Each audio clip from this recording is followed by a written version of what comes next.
नमस्कार, दिन भर की बड़ी खबरों में आपका स्वागत है। मैं हूं परवीन शेख।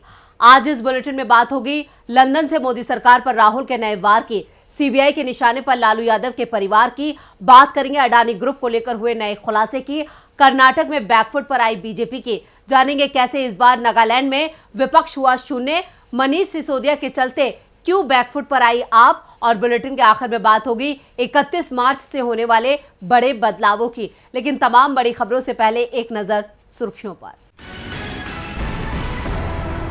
छत्तीसगढ़ के सीएम भूपेश बघेल ने अपने कार्यकाल का आखिरी बजट किया पेश। बजट में युवाओं को 2,500 रुपए बेरोजगारी भत्ता देने का किया ऐलान। पूर्व मुख्यमंत्री राबड़ी देवी से सीबीआई की पूछताछ पर कांग्रेस महासचिव प्रियंका गांधी ने मोदी सरकार पर साधा निशाना, बोली विपक्ष की आवाज दबा रही है बीजेपी। महिला प्रीमियर लीग में आज मुंबई इंडियंस और रॉयल चैलेंजर्स बेंगलुरु के बीच भिड़ंत, मुंबई के ब्रेबॉर्न स्टेडियम में भारत की कप्तान और उप कप्तान आमने सामने। बढ़त के साथ बंद हुआ शेयर बाजार, सेंसेक्स 416 अंकों के साथ 60,224 पर हुआ बंद, निफ्टी 117 अंक चढ़कर 17,711 अंकों पर हुआ बंद। ये तो थी सुर्खियां और अब बात आज की सबसे बड़ी खबर की।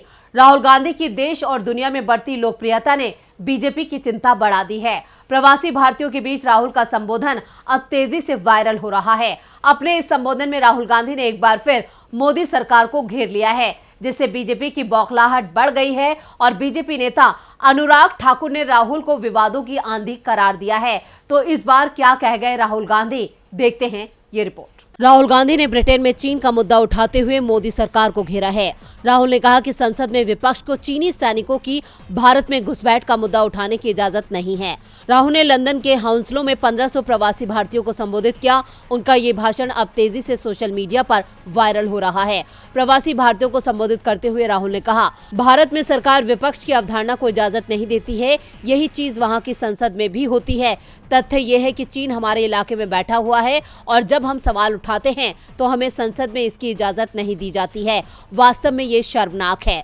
राहुल गांधी ने भारत जोड़ो यात्रा का जिक्र करते हुए कहा, हमारा देश खुले विचारों वाला देश है, एक ऐसा देश जहां हम अपने ज्ञान को गर्व के साथ देखते हैं और एक दूसरे का हम सम्मान करते हैं। अब ये सब तबाह हो गया है, आप मीडिया में भी इसे देख सकते हैं। इसके बाद ही हमने भारत जोड़ो यात्रा करने की ठानी। मोदी सरकार पर निशाना साधते हुए राहुल ने कहा, मुझे बड़ा अजीब लगता है, एक भारतीय लीडर कैम्ब्रिज में अपनी बात कह सकता है, हार्वर्ड में अपनी बात कह सकता है, लेकिन भारतीय यूनिवर्सिटी में वे अपनी बात नहीं रख सकता है। विपक्ष किसी मुद्दे पर चर्चा करे, सरकार ऐसा नहीं होने देती। ये वो भारत नहीं जिसे हम कभी जानते थे। राहुल के इस हमले से बीजेपी में बौखलाहट बढ़ गई है। वो राहुल के बयान को देश का अपमान बता रही है। आपको बता दें कि 7 दिन के ब्रिटेन दौरे पर गए राहुल गांधी आज ब्रिटिश संसद में भाषण देंगे। वो आईओसी के यूके चैप्टर के तहत प्रवासी कार्यक्रम और प्रीमियम थिंक टैंक इवेंट को संबोधित करेंगे। 7 मार्च को राहुल भारत लौट आएंगे। राहुल गांधी के वार से मोदी सरकार बेहाल है, तो वहीं सीबीआई के निशाने पर आए लालू यादव भी बेहाल हैं। जमीन के बदले नौकरी देने के मामले में सीबीआई की नजर लालू यादव पर टेढ़ी हो गई है। सीबीआई ने आज करीब 4 घंटे तक राबड़ी देवी से पूछताछ की। अब दिल्ली में 7 मार्च को लालू यादव और मीसा भारती से पूछताछ होगी। जमीन के बदले नौकरी देने के मामले में सीबीआई की टीम सुबह पटना में पूर्व मुख्यमंत्री राबड़ी देवी के आवास पहुंच गई। सीबीआई अधिकारियों ने करीब 4 घंटे तक राबड़ी देवी से पूछताछ की और उसके बाद चली गई। दरअसल ये मामला 2004 से 2009 के बीच का है, जब लालू यादव केंद्र सरकार में रेल मंत्री थे। लालू और उनके परिवार पर रेलवे में नौकरी दिलाने के बदले जमीन लेने के आरोप है। इस मामले में सीबीआई ने मई 2022 में लालू और उनके परिवार के सदस्यों पर केस दर्ज किया था। आज हुई पूछताछ के बाद जब राबड़ी देवी से सवाल किया गया तो उन्होंने कहा कि ये सब चलता रहता है, वो लोग हर महीने आते रहते हैं, कुछ भी नया नहीं है। तो तेजस्वी यादव ने इसे लेकर केंद्र सरकार को घेरा है। बिहार के डिप्टी सीएम ने कहा कि हम तो निश्चित हैं, हर महीने 2 महीने में सीबीआई ईडी आते रहते हैं, ये सिलसिला 2024 तक चलेगा। हमें चिंता नहीं है क्योंकि गलत कुछ हुआ ही नहीं। हर महीने आने की तकलीफ क्यों करते हैं, घर में ही दफ्तर खोल लीजिए। इतना पैसा लगता है आने जाने में, जनता का ही तो पैसा है। कई बार जांच हुई, बार पहले भी इस केस में सीबीआई जांच करके बंद कर चुकी है।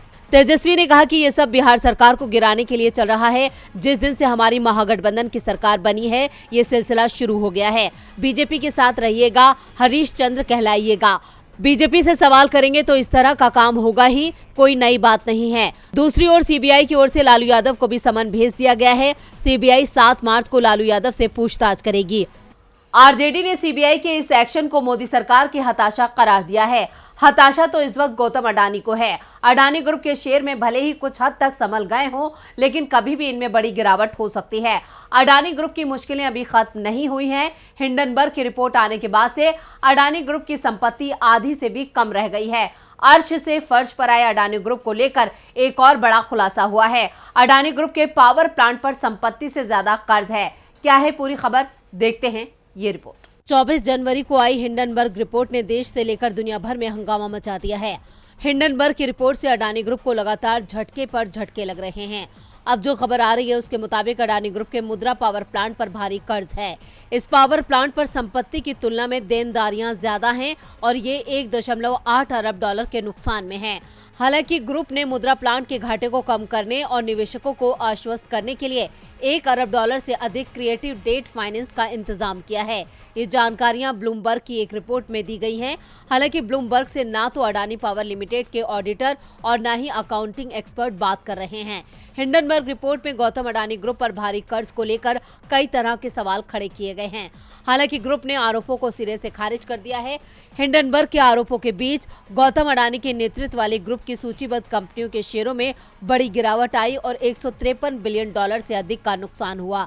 हालांकि पिछले हफ्ते शेयरों में रिकवरी देखने को मिली। इस वजह से ग्रुप के चेयरमैन गौतम अडानी की निजी संपत्ति और रैंकिंग में भी सुधार हुआ है। वहीं अडानी ग्रुप अपने निवेशकों का भरोसा जीतने के लिए दुनिया के अलग अलग शहरों में रोड शो कर रहा है। रोड शो का मकसद सिर्फ निवेशकों का भरोसा जीतना है। इन रोड शो का अडानी ग्रुप को कितना फायदा होता है ये तो कुछ वक्त में साफ हो जाएगा। अडानी ग्रुप को फिलहाल राहत मिलती नहीं दिख रही है। राहत तो कर्नाटक में बीजेपी को भी नहीं है।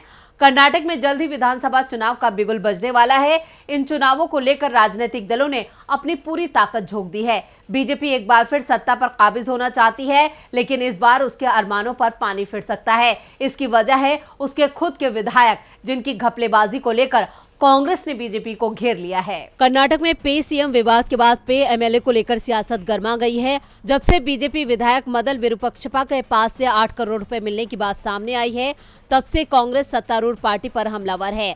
सड़क से लेकर सदन तक जोरदार हमला बोला जा रहा है। वहीं दूसरी तरफ विपक्षी पार्टी ने सोशल मीडिया पर भी जबरदस्त घेराबंदी की है। पार्टी ने आज भी ट्वीट कर बीजेपी को आड़े हाथों लिया है। कांग्रेस ने लिखा है, 4 दिन हो गए कर्नाटक में बीजेपी विधायक के घर से 4 दिन पहले 8 करोड़ रुपए मिले थे। विधायक फिलहाल फरार है, कोई अता पता नहीं है। ऐसा तो नहीं होगा कि कर्नाटक की सरकार को, मुख्यमंत्री को अपने इस चहेते विधायक का पता न हो। क्या विधायक से भी 40% कमीशन ले लिया है जो गिरफ्तारी नहीं हो रही है?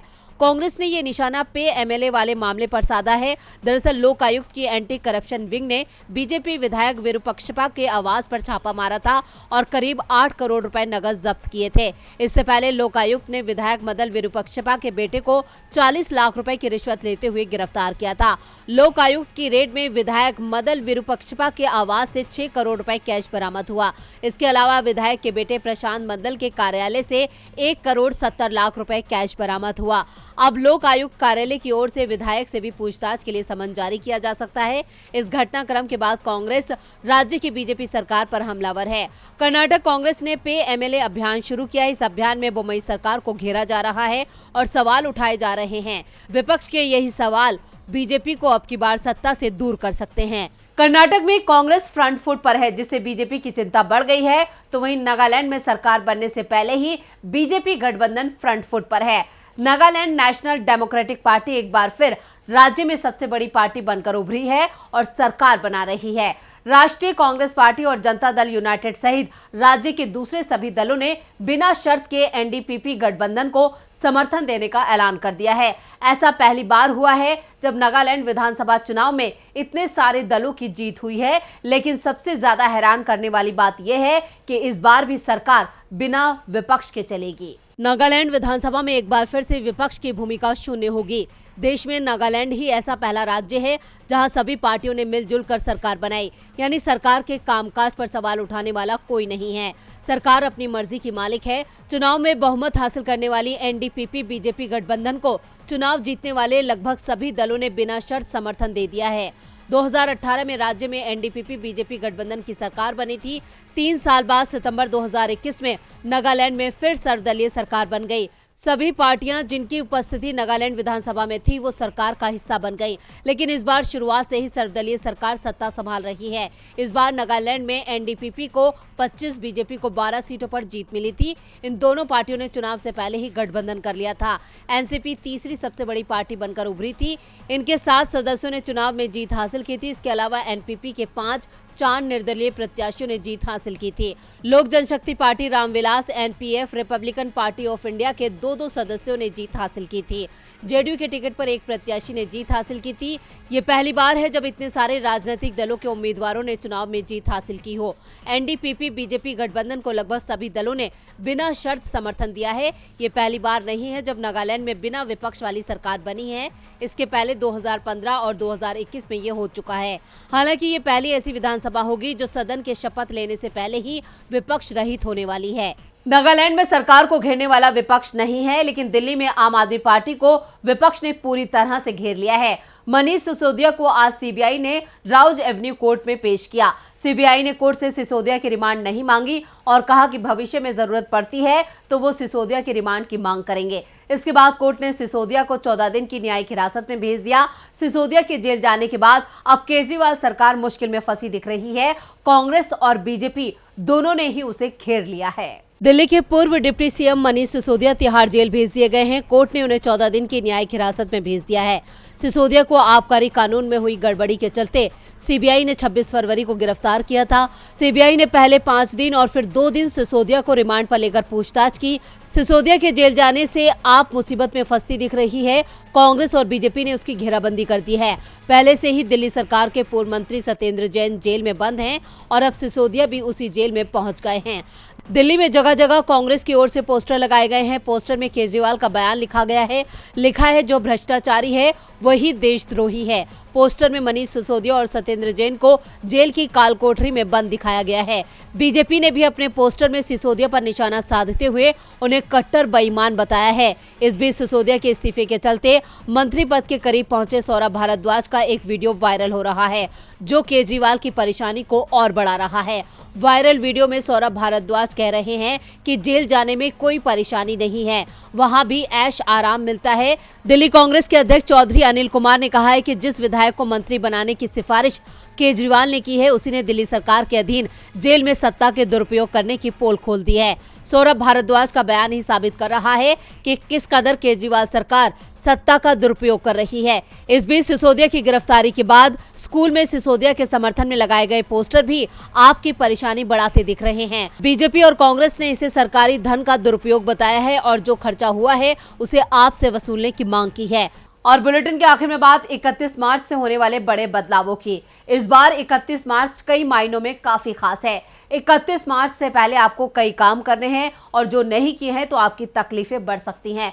तो क्या है ऐसे काम जो आपको 1 अप्रैल से पहले करने हैं? इसके लिए देखते हैं ये रिपोर्ट। वैसे तो नया साल 1 जनवरी से शुरू होता है, लेकिन 1 अप्रैल से फाइनेंशियल ईयर की शुरुआत होती है और इसके साथ ही वित्त सेवाओं से जुड़े नए नियम भी लागू हो जाते हैं। साथ ही कई मामलों में डेडलाइन भी खत्म हो जाती है। इस बार भी सरकार ने कई काम पूरे करने के लिए 31 मार्च की डेडलाइन तय की है। पैन कार्ड को आधार से लिंक करने का भी ये आखिरी मौका है। अगर आपने पैन को आधार से लिंक नहीं कराया है तो आपका पैन इनएक्टिव हो जाएगा। दरअसल 31 मार्च 2023 तक आप 1000 रुपए लेट फीस के साथ पैन को आधार से लिंक करा सकते हैं। 30 जून 2022 के बाद से ही Central Board of Direct Taxes यानी पैन को आधार से लिंक कराने के लिए 1000 रुपए लेट फीस ले रहा है। इसके अलावा सभी फंड्स हाउस ने इसके लिए 31 मार्च की डेडलाइन तय की है। इस तारीख तक अगर आप ऐसा नहीं करते हैं तो आपके म्यूचुअल फंड अकाउंट को फ्रीज किया जा सकता है। वहीं अगर आपने वित्त वर्ष 2022 के लिए अभी तक टैक्स इन्वेस्टमेंट नहीं किया है तो जल्द ही कर दें। आप पीपीएफ, सुकन्या समृद्धि योजना, 5 साल की एफडी और ई-लेस आदि में निवेश करके सेक्शन 80C के टैक्स छूट ले सकते हैं। इसके लिए आपको इस तरह स्कीम में 31 मार्च तक निवेश करना होगा। इतना ही नहीं, अगर कोई वरिष्ठ नागरिक पीएम-वाय वंदना योजना में निवेश करना चाहते हैं तो 31 मार्च 2023 को इसकी आखिरी तारीख है। इस योजना को आगे बढ़ाने के लिए सरकार ने किसी तरह का नोटिफिकेशन जारी नहीं किया है। ऐसे में आप इसे केवल 31 मार्च तक ही निवेश कर सकते हैं। यानी साफ है कि अगर आप 31 मार्च तक कुछ जरूरी काम नहीं निपटाते हैं तो आपको जुर्माना भरना पड़ सकता है। तो आज इस बुलेटिन में बस इतना ही। देखते रहिए डीबी लाइव। नमस्कार।